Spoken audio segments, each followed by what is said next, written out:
मंत्री आशिष शेलार यांच्याकडून मनसे आंदोलनाची पहलगाम हल्ल्याशी तुलना, तर पहलगाममधील दहशतवादी तुमचे कोण आणि कसे पळून गेले? पेडणेकर यांचा संतप्त सवाल नांदगावकरांनी सुद्धा सुनावलं।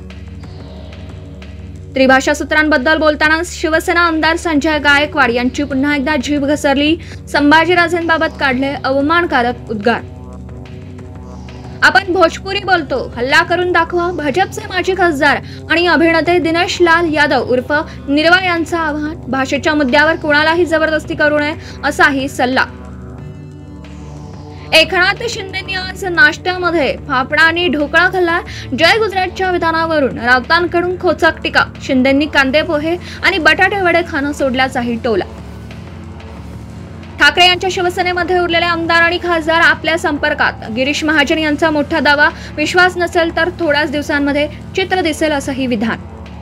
ठाकरे बंधूंच्या एकीचं तामिळनाडूचे मुख्यमंत्री MK स्टॅलिन यांच्याकडून स्वागत। भाषिक अधिकारांसाठीचा लढा आता राज्यांच्या सीमा ओलांडून महाराष्ट्रामध्ये वेगाने पसरत असल्याचं केलं नमूद।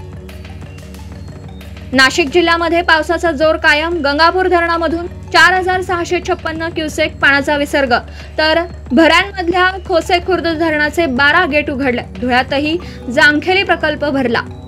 अमरावतीच्या मेळघाटामध्ये 10 दिवसांच्या बाळाला दिलं 39 चटके। पोटफुगी झाल्यामुळे वृद्ध महिलेकडून अघोरी उपचार, गुन्हा दाखल। पंढरपुरात आषाढी एकादशीचा उत्साह। मुख्यमंत्र्यांच्या हस्ते विठ्ठलाची सपत्नीक शासकीय महापूजा संपन्न। दर्शनासाठी वारकऱ्यांची रीघ। अमरनाथ यात्रेसाठी भाविकांची अलोट गर्दी। कालपर्यंत 30,000पेक्षा अधिक भाविकांनी घेतलं दर्शन। सुरक्षेच्या पार्श्वभूमीवरती बंदोबस्त तैनात। अमेरिकेचे राष्ट्राध्यक्ष डोनाल्ड ट्रम्प यांचा 12 देशांवरती पुन्हा एकदा टॅरिफ बॉम्ब ट्रेड संदर्भामधल्या पत्रावरती केली स्वाक्षरी। डेडलाईन संपण्यापूर्वी संबंधित देशांना पत्र पाठवणार असल्याची माहिती।